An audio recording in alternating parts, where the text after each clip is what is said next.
Hello everyone, and welcome to today's live broadcast, Microbe Wars, the Rise of CRISPR, Immunity, and Technology, presented by Dr. Megan Hochstrasser, Science Communications Manager, Innovative Genomics Institute.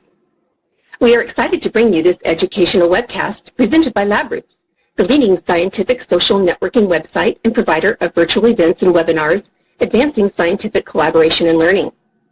I'm Julie Simmeroff of LabRoots, and I'll be your moderator for today's event. Before we begin, I would like to remind everyone that this event is interactive. We encourage you to participate by submitting as many questions as you want at any time you want during the presentation. Just click on the green Q&A button located in the lower left of the presentation window and type your question into the box that appears on the screen. We'll answer as many questions as we have time for at the end of the presentation. Also, please notice that you will be viewing the presentation in the slide window. To enlarge the window, just click on the screen icon located in the lower right. If you have trouble seeing or hearing the presentation, please click on the support button at the top right of the presentation window, or use the Q&A button to let us know that you're having a problem. This is an educational webinar and thus offers free continuing education credits. After the webinar is over, please click on the CE button located on the bottom left-hand corner of your webpage and follow the process of obtaining your credits. Please join me in welcoming Dr. Megan Hochstrasser. I will now turn the presentation over to her.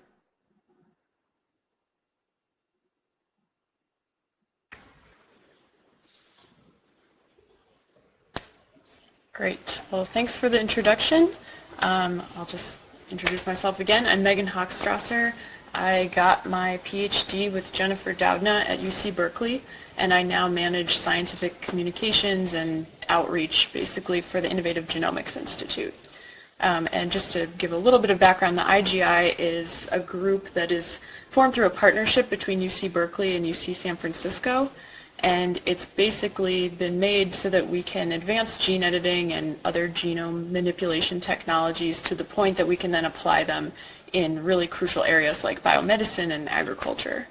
And so today I'm going to talk to you about how those technologies that we use every day have actually arisen, and we'll tell you a little bit about how microbes, specifically bacteria and archaea, the prokaryotes, have had this war ongoing with bacteriophage for a really long time, and how this conflict has ended up generating a lot of really useful tools. So my talk is called the Microbe Wars, the Rise of CRISPR, Immunity, and Technology. So this picture right here is basically the crux of this struggle. And this interaction that you're seeing right here is what has given us all the tools that I'm going to talk about today. So what you're seeing is a bacillus-shaped bacterium under attack by all these little lollipop-looking bacteriophage. So a bacteriophage is just a virus that infects bacteria. And you can see here that there's a lot of bacteriophage compared to this one cell from the bacterium. And so this is clearly a threatening situation for the microbe. And so what happens is that these bacteriophage land on the surface of the cell and try to inject their genome into the cell. And if it's able to get in and replicate, then the bacteriophage makes more copies of itself, and then, as you can see here, they burst out of the cell, they lyse the cell and destroy it, and then they can go on to infect other cells and keep spreading that way. And so you can imagine that these cells would be under pretty immense evolutionary pressure to find ways to overcome this challenge for all these bacteriophage that they're constantly interacting with. And that struggle is what's giving us all these different interesting systems to study and to co-opt for various purposes. And so I'm going to just show you here a little review of different ways that bacteria have evolved to resist infection. So you can see a couple of them here. So these are all innate systems that aren't really specific to the type of phage that's trying to infect. They're just general defenses that the bacteria always have up and running. So you can see absorption block. This tries to prevent the phage from even landing on the cell and sticking. Uptake block blocks the phage DNA from coming into the cell. Abortive infection is basically a a noble suicide where the bacterium kills itself so that it can't be the host that the phage replicate inside to save the other bacteria in the area. And then an interesting one here, restriction modification systems, or RM systems. This is sort of one of the better known examples of where the struggle between bacteria and bacteriophage has yielded a really important biotechnology or molecular biology tool. So most scientists that have done cloning before have used restriction enzymes. And these are enzymes that the bacterium has that recognize really specific DNA sequences, kind of in the hope that that sequence might appear in the foreign phage DNA that gets injected, and so that the enzyme can cut that DNA and prevent the infection. And you can see in this diagram, the host DNA actually has these methylated areas that prevent the restriction enzymes from cutting the host genome. But anything else that comes into the cell that's foreign, it's a free-for-all and can get destroyed. And so people use these all the time in cloning if you're trying to ligate some DNA into a plasmid backbone. You can cut the plasmid at really specific sites and insert DNA with sticky ends or blunt ends, or, you know, if you've done cloning, you know what I'm talking about. So it's been a really fruitful area of research for other researchers to benefit. So that's an innate system also, but what's really interesting is the adaptive system, CRISPR, which hadn't really been known about until sort of the early 2000s. And so just to give you a really brief overview, I'm going to go way more in depth for the whole talk on this, but just to show you here, basically what happens is the phage, or the blue phage that you can see on the top right, injects its genome, and the CRISPR proteins, or CRISPR-associated proteins, Cas proteins, will capture a little snippet of that DNA and integrate it or put it inside of the host's genome. So they'll take this little chunk of blue DNA and put it into the CRISPR locus, where they store all these little memories of different infections. And then this whole array gets transcribed into RNA and then cut up into functional units that are then used by CRISPR enzymes to find the phage if it infects again and destroy it.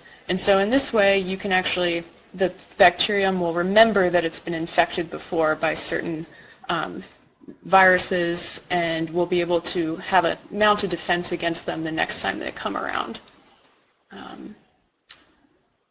So I'm giving you a really, this image is a very kind of simplified version of what this might look like, but I do want to impress upon you that CRISPR systems are pretty complicated and diverse.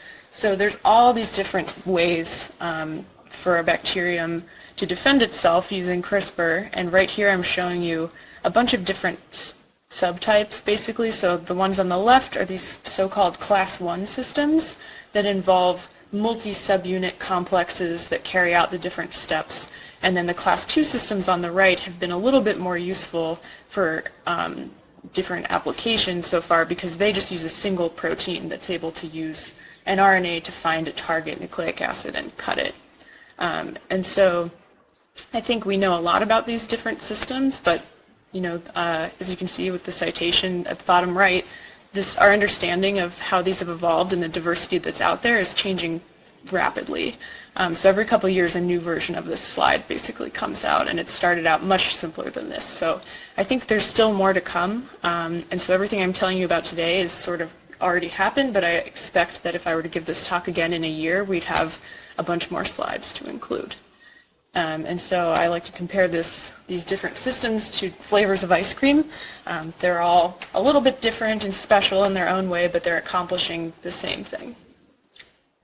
So, so let's go into more depth about how CRISPR systems work. And this slide right here is the overview that I like to use. And I'm going to be bringing this back throughout the later slides as we go in more depth to each step of how the pathway works. So CRISPR stands for Clustered Regularly Interspaced Short Palindromic Repeats. And this is referring to the structure of the genome where the different memories of the past infections are stored. So if you look on this slide where it says CRISPR locus at the top, you see these black rectangles. Those are repeats, so this is the same sequence occurring again and again and again. but they're not right together, right next to each other. They're actually separated by unique sequences that are shown as different colored spacers. So each spacer derives from foreign DNA. So this is a bit of viral DNA that's been captured and inserted into this storage area. And so sometimes I'll call this a wall of shame, or it's a bunch of mugshots, basically. So these are the known baddies to look out for, and this is how the cell remembers what's infected it in the past and the threats that it faces.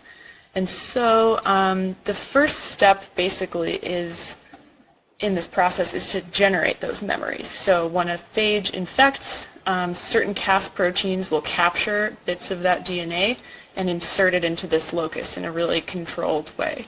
And so this step is called acquisition or integration or adaptation. It's kind of been changed a little bit over the years.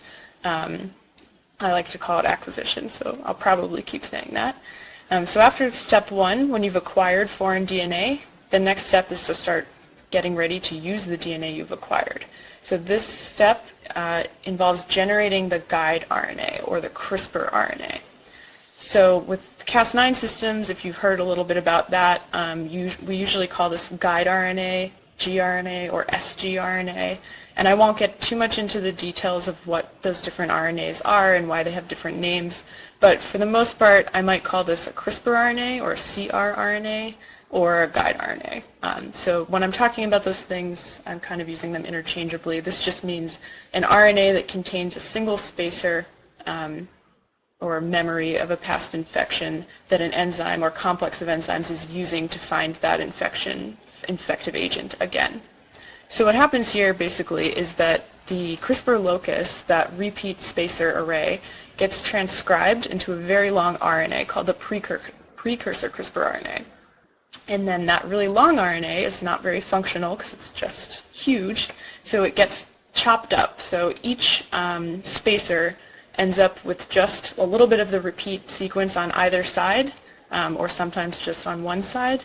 And that's considered the functional mature CRISPR RNA, or guide RNA. And so there's an enzyme or a couple of different enzymes that can do that processing. Sometimes Cas6, Cas5, Cas9, and some other enzymes participate in different systems. But the point is that they need to chop up this long thing into more functional units. So once you have the mature guide RNA, the next step is to use that guide and find the invasive target. So an enzyme or complex of proteins will take this RNA, carry it around, and look for a match in DNA, or sometimes RNA, as I'll talk about later. And this interaction works via base pairing. So just traditional Watson-Crick base pairing that you learn about in basic biology. A pairs with T, or U with RNA. G pairs with C. And so if the RNA has a sequence GCC, then CGG in the target DNA is complementary, and those two strands will base pair, and that tells the enzyme that it's found the target. So the whole complementary sequence will zip up, and then the enzyme will cut. And so cutting that target up prevents the infection from spreading, because the genome can't be used as a blueprint to make the different pieces of the virus that need to assemble to escape. So once you've cut the target, you've succeeded as a bacterium and you've stopped the infection. And so the last step, this is not really a step of CRISPR immunity, but I thought I would add it on here because it's really interesting, and I'm going to talk about it a little bit later. But this is basically a more recently discovered way that bacteriophage have been able to overcome CRISPR. So in this evolutionary battle between bacterium and bacteriophage, the bacteriophage have responded to the phage, the bacteria have responded to the phage by evolving CRISPR systems, and now the bacteriophage have responded by developing anti-CRISPR systems. So the most well-studied are these tiny proteins called anti-CRISPR proteins that stick onto the different CRISPR proteins or CRISPR-associated proteins and stop them from working. And so those are really interesting from a biological perspective, but they've also more recently been used actually for applications, biotechnology applications. So I'll talk about that a little bit later. Oops, sorry. So now I just want to show you a brief animation that's just going to summarize what I kind of just went over. And I will note that this one was made to specifically talk about the Cas9 protein and the type 2 or class 2 systems. And so it's a little bit specific, but the general process is basically the same for all of these defense systems. And the other thing I'll note is that this is a molecular animation made by this really cool animator named Janet Iwasa, who makes a lot of really cool stuff. So if you're interested in molecular animation or scientific art, I would say check her out because she has a lot of really interesting videos that she's made. So now maybe we can watch the video.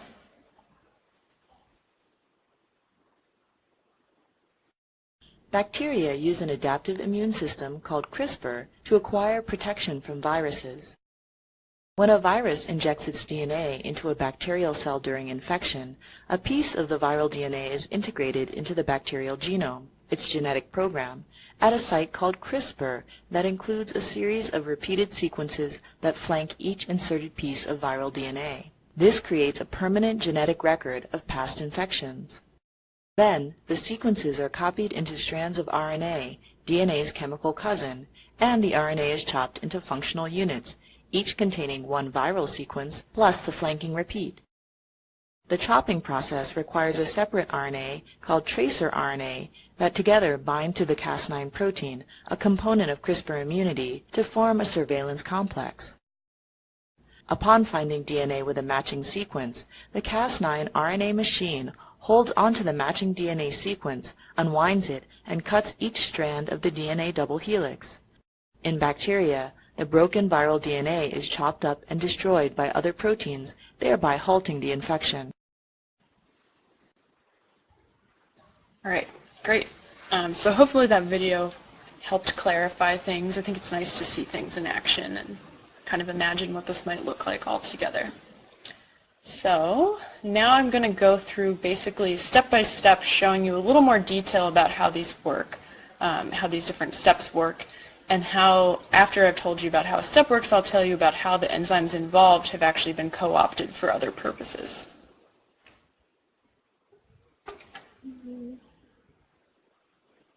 Okay, so the first step, as I told you, is spacer acquisition. So this is how the cell generates an immunological memory. And what happens here is that Cas proteins work together to integrate a chunk of viral DNA into the genome. And as you see in this sort of overview picture, this is just shown as two yellow blobs, basically, but in reality, it's actually this interesting structure formed by two Cas proteins called Cas1 and 2. And these are interesting proteins because they're actually the only ones that are common in all those different CRISPR systems I showed before. So regardless of which flavor of system you're using, Cas1 and 2 are going to be there. And they form this crab-like complex where you have 2 copies of the Cas2 in the middle in yellow and 4 copies on the outside of the Cas1 protein. And so what these do is they grab or capture pieces of foreign viral DNA. So that's what this structure is here. You can see in pinkish red the foreign DNA. And they serve as this molecular ruler. So it's really, in this case, we're talking about the E. coli system. So most of what's been known about acquisition so far has been in the type 1E E. coli system. And in that system, the spacer that gets captured is almost always 32 base pairs. So it's this really defined length, and you can tell by looking at this structure that part of how that's defined is that that's really what's the only size that's going to fit in that spot, in that distance between those 2 proteins. And so they're able to also kind of trim back, it's thought, on the ends of that DNA to make the mature form of the spacer, or the protospacer that's going to be integrated. So then I'm just switching to kind of a more schematic view of these proteins grabbing foreign DNA and highlighting the hydroxyl groups at the ends of the DNA that are critical in attacking the CRISPR array and getting that DNA integrated. So the next step is recognition of the array. So there's actually this protein that we've only learned about kind of recently and how it's working here called IHF, or integration host factor. So this again is in E. coli, but it's thought that other species of bacterium probably have a comparable protein that's playing a similar role. And so what this does is it bends the DNA around where the CRISPR locus is, and it's thought that this distortion of the DNA is sort of priming that DNA to be attacked so it can kind of pop open and let the new spacer come in. And there were some really interesting structures of this complex that came out recently from this Wright et al. Paper that I would urge you to check out if you're interested, but I'm keeping them out for simplicity's sake. So the Cas1-2 protein complex recognizes the sequence at the junction of the leader, which is shown in blue. So this is just a sequence that happens right before the first repeat and the repeat itself. And then Cas1 and 2 are able to integrate the spacer. So all of these things kind of have to be there, all these different proteins and sequences for this to work. And it's a really interesting process that's kind of been elucidated over the past couple years or so. And so, what is it that we're doing here? What is the ability of these proteins that might be interesting for applications? It's site-specific DNA integration. And so, in the wild, these proteins are going to be capturing foreign viral DNA. But people have co-opted this recently in some really interesting papers from George Church's lab, and they're using it instead to do storage in DNA, so storing information. And what I'm going to show you here is actually storing photos and video, which is crazy and awesome, I think. This just came out within the past month or so, the video component. So the way that they've gotten this to work is basically instead of having a virus inject its genome, and that's where the DNA comes from, the experimenter provides DNA bits that are already the right size to get integrated. And this can be done just by electroporation of DNA oligos ordered from a company. And so once those go in, Cas1 and 2 grab them because they're the perfect size already, they're a great substrate, and they integrate them into the CRISPR locus. And so what the experimenters did here is when you look at this pink stretch of DNA, this is showing you one spacer that's been electroporated in, or protospacer, which is what it's called before it gets in. So in this protospacer, you have kind of a code, basically. So they figured out a way to use a code to say that every time there's a C, this is a 0, 0, T is 0, 1. So they've figured out a way to encode also the spacing of these different pixels, basically, within a picture. And so they've provided all the different oligos that you need to encode this entire picture and given those to the bacteria that integrate them. And then they can take, after that's been integrated, they can take the bacterium's DNA and sequence it and see which spacers were integrated and decode that and formulate a picture, which is very cool. And then more recently, so they had sort of done some of that before, but the more interesting, maybe not more interesting, but the really, really cool thing that they did with this was to encode a GIF or a GIF. And so they did this basically by delivering one frame at a time over time, because the Cas1 and 2 always integrate, or almost always integrate, at one end of the repeat spacer array. So based on the order that things are integrated, you can tell when they were introduced. And so they added one frame of this at a time and were able to put in this GIF of this running galloping horse, this sort of famous image. And at the bottom you can see this is the reconstructed GIF based on the sequencing that they did. So it's not perfect. You can see some of the pixels are kind of missing or black, but it's pretty good. And that's a really interesting field now, basically thinking about how powerful it would be to be able to store information in DNA in a living organism and what you could do with that. So there's still a lot to be worked out in how much information you can actually fit. So this is a simple photo or a couple of photos to make a video. But I think it's a really interesting thing to think about in the future.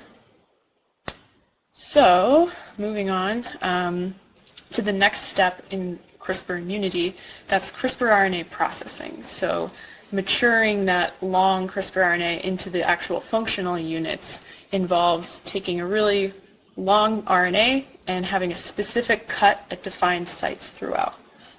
So I'll just show you. So the main protein that we think about that does this is called Cas6. It used to be called CSY4, so if you ever come across that name, it's just Cas6 now. So what I'm showing here is basically this RNA structure before it gets cut. And what's notable about most RNAs and CRISPR systems is that they actually fold into these interesting structures. So here we have stem loops or hairpins. That's sort of the most common form that they fold into. And so here you can see the repeats on either side of the spacer, and the Cas6 binding sites are noted at the base of each of those stem loops. So where the arrow is pointing is where they cut. So if you skip ahead here, I'm graying out the parts that get cut off. And I've kept one of the Cas6s here because this protein actually stays bound after it cuts and hangs on to the end of the stem loop at one end. So after cutting at this really specific structure and sequence, you have a mature form of the RNA that just has a little bit of the repeat and, most importantly, a single spacer in the middle. And so something that's kind of interesting about this enzyme in particular is that it recognizes both the structure of the RNA and its sequence highly specifically, and it binds very, very tightly. So it hangs on more than most proteins would hang on to something, and it also has this one really key residue, the H29, this histidine that we can mutate. And mutating that histidine doesn't interfere with binding at all, so the protein's still able to grip onto the RNA really tightly, but it won't cut.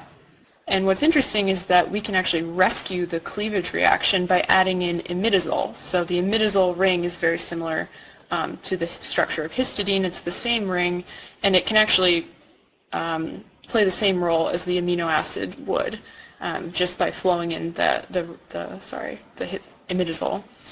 So if you basically have this mutant, you can get it to bind RNA, flow in imidazole, and then it'll cut. And so why is that important? So that means that we have high affinity, high specificity RNA binding and inducible cleavage. So we can have binding and then have this enzyme cut whenever we want in a really easily controlled way. So how might someone want to use that? The first example that I'll tell you about is to identify unknown RNA binding proteins. So you can do a pull down basically in this technique.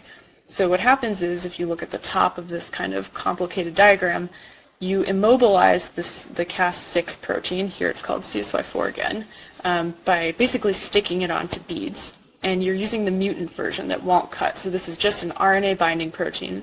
And then you add in a bait RNA. So you put in the stem loop that Cas6 binds very tightly, and you attach some RNA of interest, so some long sequence that you wonder what might bind to in the cell. And then you take your cells of interest, you lyse them and flow the lysate over this, and anything that's interested in binding that RNA will stick on, as you can see in the next row of this diagram. And then you can wash everything off and make sure you don't have anything non-specifically bound. And then what's really cool here is that you just add in imidazole to make the Cas6 protein able to cut again. It cuts the RNA and releases the piece of RNA that you're actually interested in. And this cuts down on background, so stuff that might non-specifically just stick on to the agarose or to the CSY4 even. That won't come down. You're just releasing the part of the RNA you care about and whatever's attached to it. And then you can do mass spec and see what's there. So that's an interesting application that people have been doing for a couple years now. But then there's also another one. Basically, here we go. You can engineer gene expression in some interesting ways. So what you really have with Cas6 is sort of an RNA restriction enzyme. So you can do things where you add the binding site, the cleavage site for Cas6 into some RNA, or add it into the DNA that will then become transcribed into RNA, and trigger processing of that RNA. And so you can come up with these sort of interesting gene circuits by connecting things together and then having them get cut apart after after they've been transcribed into RNA, and see what happens. And so I'm just giving you some examples here from this one paper and how they use this. So you can do a lot of interesting engineering and engineer sort of complex regulatory systems in bacteria. At least that's where they were doing this. So the next part is interference. So this is the step where Cas proteins take this RNA and go around the cell looking for the bad guy and then cut it. So what happens is basically, so this is sort of a generic view of what one of these complexes looks like. So in red, you have the RNA with the unique spacer shown in green. And then in gray is either one enzyme or a whole complex of proteins that kind of carry the RNA around. And as I said before, you can see here the base pairing is what actually shows this enzyme that it's found its target. So when you have complementarity between the RNA and the DNA, the base pairs zip up and displace one strand of the DNA and allow the protein to know, okay, this is what I was looking for, it's time to cut it. So some of these enzymes will cut just once, some of them will chew a little bit more, and I'll get into that in a second. So there's actually a diversity of what that gray blob can actually look like. And so on the left here, you're seeing the E. coli system, which is, it uses this multi-subunit complex called cascade. And that protein finds targets in double-stranded DNA and then recruits this additional nuclease to actually cut the target, called Cas3. In the middle, you see the more simple system, or streamlined Cas9, which is pretty well known nowadays. And you can see how it's much smaller than the other systems, and it's just this one protein that carries out interference.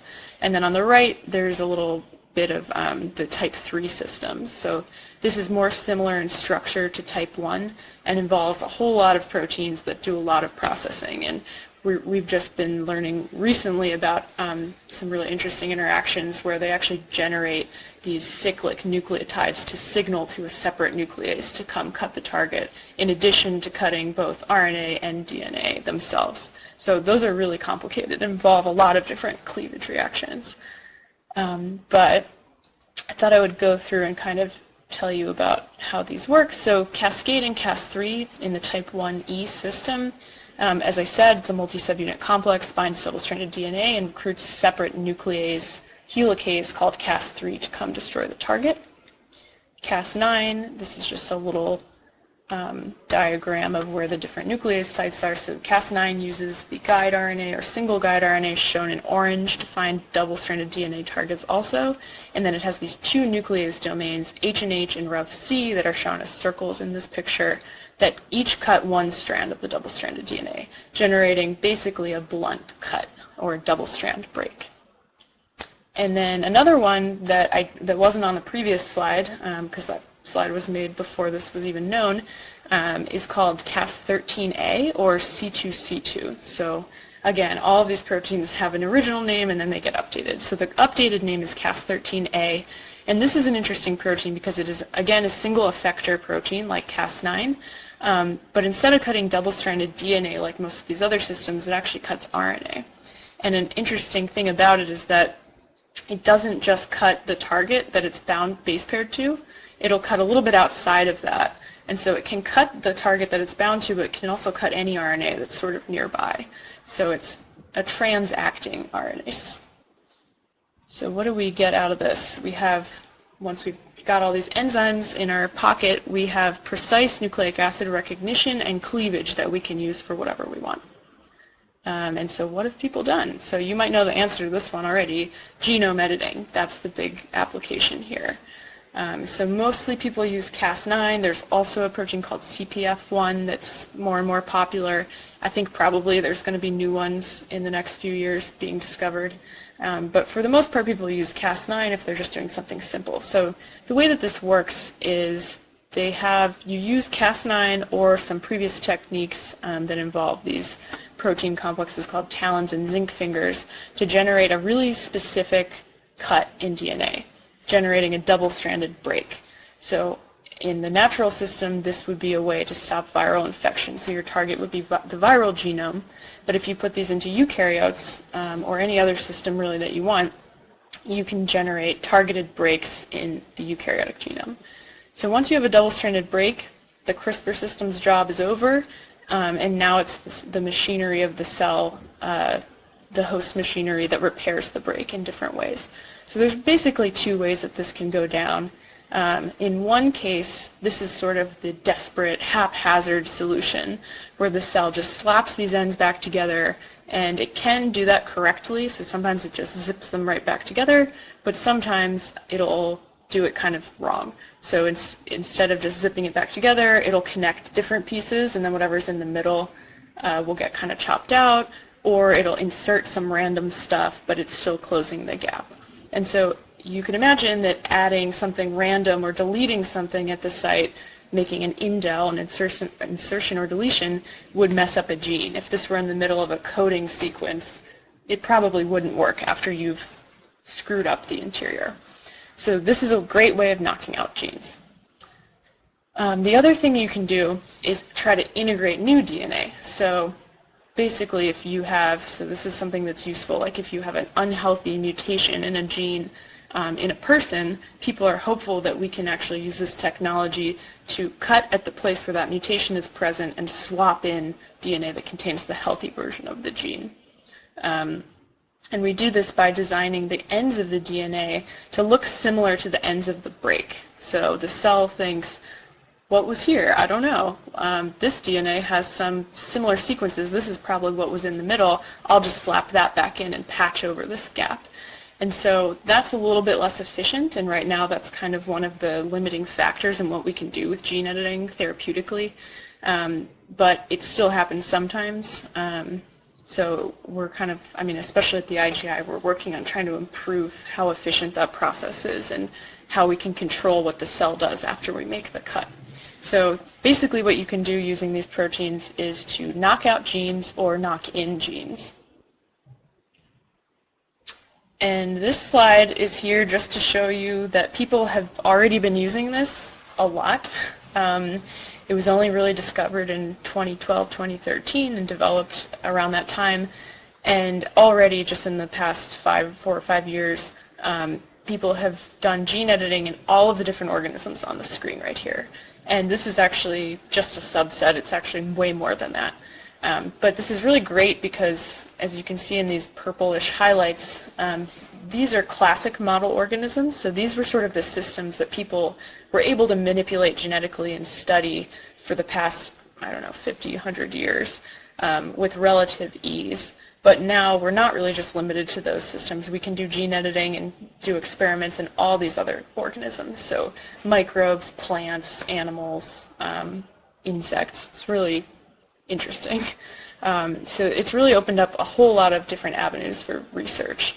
And then, of course, there are a ton of clinical uses that people would love to develop, as well as agricultural applications. There's a lot. I'm sure you can read all about it on our website if you're interested to learn more about what people are trying to do. Another interesting aspect that is kind of less discussed but very powerful is not gene editing, but gene manipulation. So instead of cutting the genome and trying to remove something or adding something in, you can kind of do more fine-tuned control of gene expression. So what I'm showing here is on the left you can see cuts and nicks and stuff, but in the middle and on the right it's showing that you can really use Cas9 or another one of these RNA-guided nucleases just as a DNA recruitment, a site-specific DNA recruitment tool. So you can bring other proteins by tethering them to the Cas9 to a specific site in DNA. And all you have to do is mutate the nuclease domains of the Cas9 protein so that it doesn't cut the target anymore, but still binds. So you can do a lot of interesting stuff here. You can bring fluorescent proteins to visualize a different place in DNA. You can bring activators or repressors to turn genes on and off. And people have been using this largely in a screen format so that you can do these sort of massively parallel experiments, seeing if I turn on a gene in all these different, if I turn on lots of different genes simultaneously or turn off a bunch of different genes, what happens? And you can see, you know, in a given cell you're only turning off or on one gene at a time, but you can do all these experiments in parallel and get a ton of different information about a given process that you're interested in. So that's called CRISPR-I or CRISPR-A screening, which again you can read more about. So the last application within interference that I was going to talk about is viral diagnostics. So this, again, you can see with all the citations in the corners, this is all happening in the past couple years. It's really quick. But what's interesting here is that people use this Cas13A protein as a sentinel, so marking, detecting RNA in really sensitive, with a really sensitive threshold. So the way it works is that basically you have you design your CRISPR RNA to target some sort of RNA of interest. So maybe it's something from dengue or Zika virus. That's what's been used so far in experiments. And so you make it so the RNA will bind to that DNA or RNA, but then you also add in this marker or signaling RNA that has a fluorophore that's quenched. So when it's not cut, these two things close together mean no fluorescence. But when it's activated by binding to the viral RNA that it's detecting, it cuts elsewhere, as I said before, in trans, and cuts the quenched fluorophore. So when that gets cut, the fluorophore becomes fluorescent because it's no longer quenched, and you see a signal. So you basically have an RNA detection event that induces a bright signal. And so this recently was sort of optimized using this Sherlock system, and shown that they could detect really, really small amounts of RNA, and actually they introduced ways of doing this to detect DNA as well. And what's really interesting that I'll highlight here is that you don't often see this AM when you're looking at binding curves or fluorescence, and this means attomolar. So attomolar sensitivity, that's the amount of RNA that needs to be there for this to work, which is very, very small. So this is a really interesting way that we could potentially develop chips or devices to take someone's blood or urine or some sort of bodily fluid and then just put it somewhere and see this fluorescent signal if there is a certain virus detectable in their body. So you could use this for dengue or Zika, as I said, or other targets. It's kind of, it could be adaptable to a lot of things. So this could be a really powerful tool. And then, I forgot I included this, sorry. So the final one, this is actually the final one, is targeted antimicrobials. So in the bottom left you can see a diagram showing a bacteriophage actually injecting a CRISPR system in an ironic turn of events. And if you design this CRISPR system to target a bacterial genome and cut it, that actually kills the bacterium. So in eukaryotes, we have these sophisticated repair systems that let us fix gaps in DNA.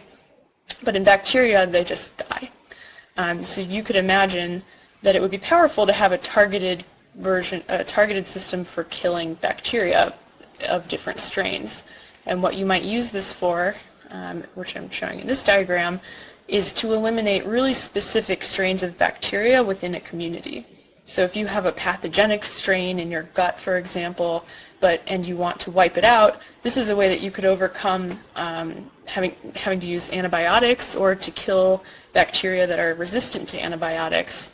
And you should not kill any of the host cells, so the human cells won't get hurt at all, because the bacteriophage will only infect bacteria, and you should really only cut the targeted area. So you design the guide RNA to only target some sequence that's unique to the strain that you're trying to destroy.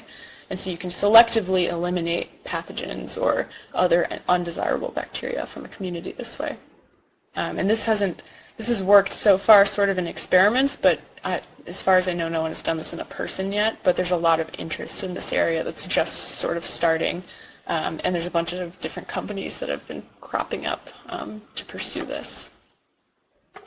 So this brings me to the last step, anti-CRISPRs. So this is the phage response to CRISPR systems. So what they've basically evolved are these tiny little proteins that just wedge into existing Cas proteins and stop them from working. So you can see in this diagram, this is a different version basically of the CRISPR pathway slide that I've been showing you. And you can see on the left and right there are these inhibition lines showing you each step of the CRISPR system and which anti-CRISPR protein or ACR protein has evolved to inhibit that step. So as you can see, most of the steps have some sort of protein that's evolved to inhibit them. And we've really only been studying these for a few years, so I imagine there are way more anti-CRISPR proteins out there that we just don't even know about yet that probably inhibit some of the steps that don't have one marked right now. So what's useful about or I guess I'll show you. how this works in a little bit of detail. So in the type 1 systems, as I said, there are these multi-subunit complexes that all assemble around a guide RNA. And here you're seeing these 2 copies of the red anti-CRISPR protein and 1 copy of the green one, and they just stick to different sites along this complex, and they can all bind at once, and they all work in sort of different ways, which is really interesting. Here's another one that works as a dimer to inhibit the Cas3 nuclease helicase that would be recruited by one of the type 1 targeting complexes. And then more recently we've found ones for type 2 systems. So these can stop Cas9 and other proteins from working in different ways. So they can sometimes inhibit the cleavage step or inhibit the binding step. It depends on the anti-CRISPR. So what we have here is specific Cas protein inhibition. That's the ability that we have. How might we use that?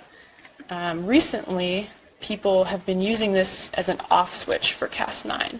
So here you're seeing that in this case, the inhibitor, when you add it in red, it's shown in red, it'll block DNA binding by Cas9. And so what you can use this for is diminishing off-target effects in genome editing. So sometimes the Cas9 protein will cut where you want it to when you're doing a gene editing experiment, but sometimes it cuts at places that are just sort of similar. So the sequence is off by a couple of nucleotides, but the enzyme is not sensitive enough to detect the difference, and it cuts there anyway. And so this is a problem to some extent if we're trying to develop human therapeutics, because you wouldn't want to put a protein inside of you that's going to cause random cuts at places you don't want and maybe cause cancer. So controlling off targets has been a really big area of research recently. And so in this paper that I'm referencing right here, they showed that if you time the delivery of an anti-CRISPR protein just a little bit after you had the Cas9 introduced to the cells, you're able to retain the on-target cuts that you want while diminishing the off-target ones. And the thinking is that you put Cas9 in, it kind of quickly goes and does the cut that you want, but then it's still floating around the cell and has nothing else to do but look for more targets, and that's giving it a chance to cut at the wrong place. So if you add it first, give it a chance to do what you want, then flow in this anti-CRISPR protein, it'll cut down on the off targets while letting the initial edit happen. Okay, so I'm just going to review basically what I've told you. So this is the CRISPR pathway again. Now we've seen how each of these steps works and then how it's also been co-opted for lots of different applications. So you can see here, these are the different abilities that the CRISPR system has. So during the first step of spacer acquisition, it's doing really site-specific DNA integration. Next, it has, during the CRISPR RNA maturation step, you have this really high affinity RNA binding and cleavage reaction that happens to make the mature CRISPR RNAs. And then in the last step of interference, that requires precise RNA or DNA binding and cleavage.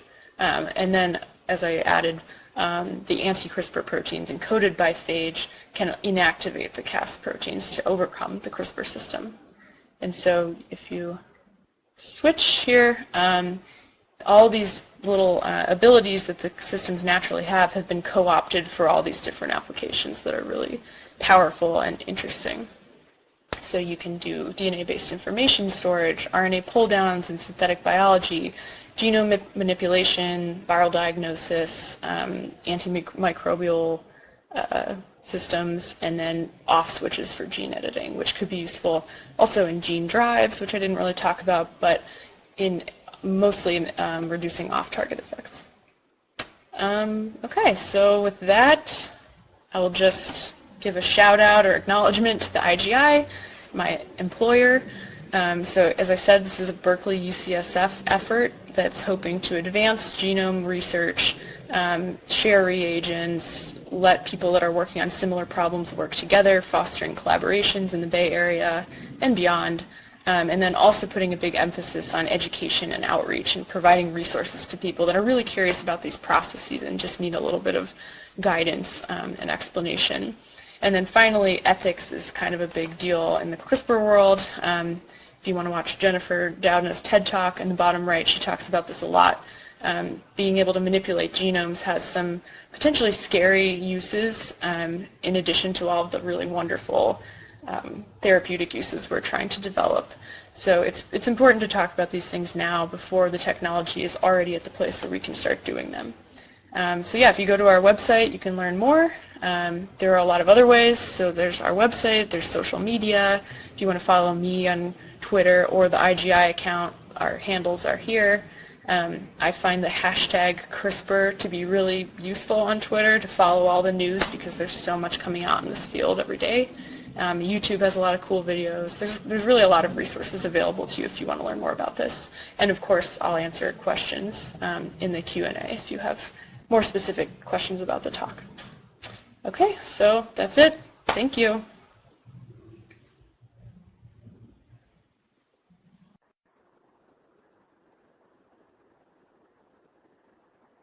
Thank you, Dr. Hochstrasser, for that informative presentation.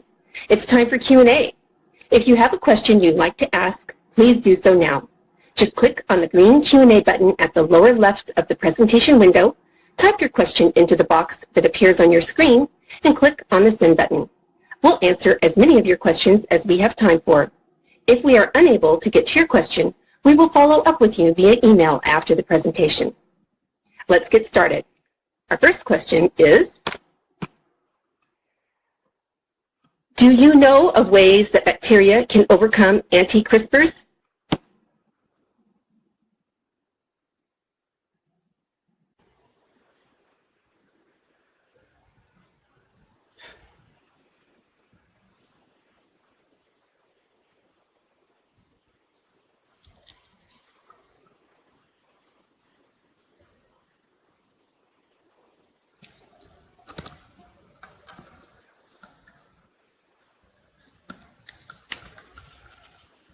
Okay, so the question is, are there ways that bacteria overcome anti-CRISPR proteins?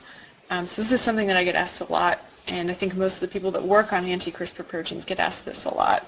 So you'd think if anti-CRISPRs just totally overcome CRISPR systems, why do we even have CRISPR systems? How are bacteriophage not just winning the war and getting rid of bacteria?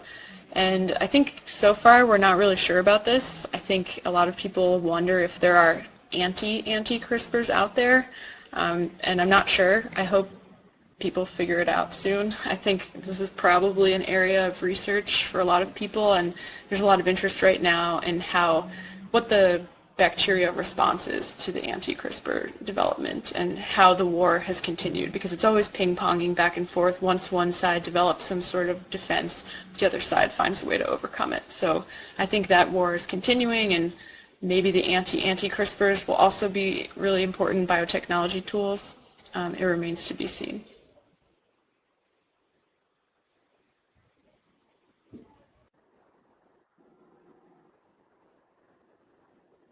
And we'll wrap up with one more question, and that question is, what is the status of the various potential clinical uses of CRISPR genome editing?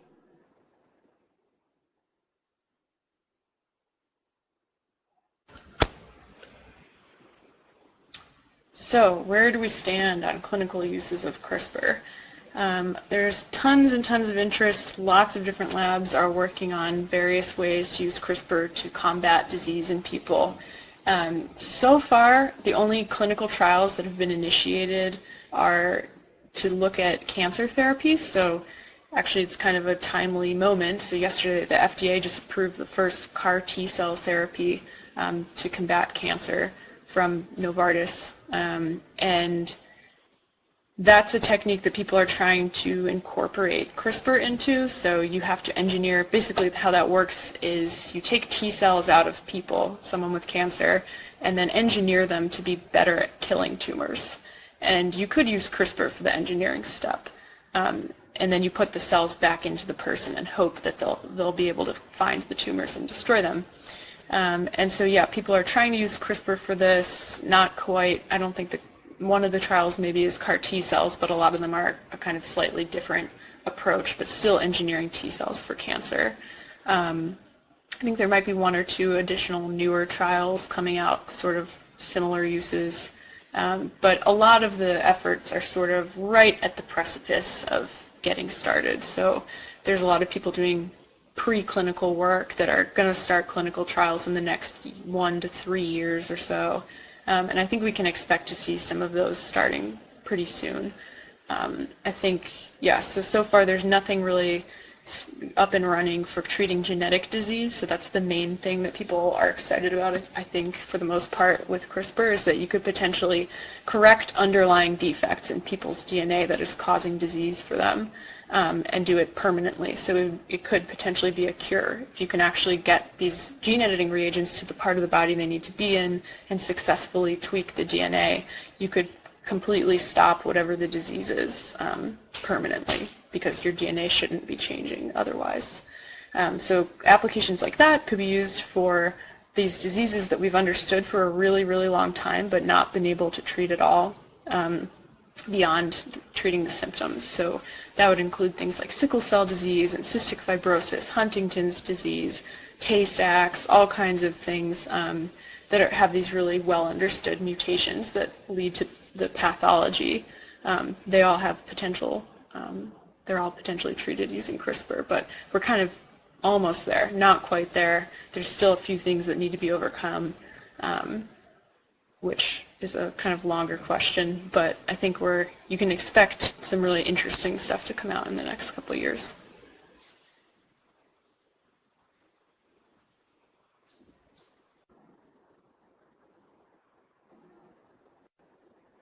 I would like to once again thank Dr. Hochstrasser for her presentation.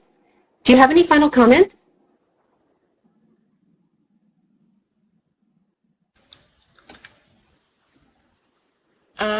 I would just say thanks for listening. If you have more questions, I can probably respond to them over time. Yeah, I hope you enjoyed the presentation, and stay tuned for all the CRISPR research that's yet to come.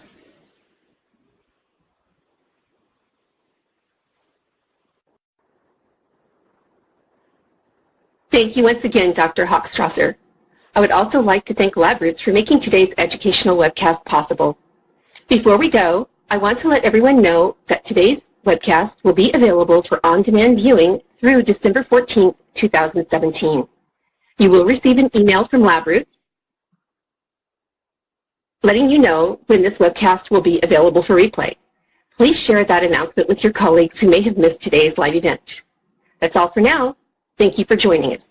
We hope to see you again soon. Goodbye.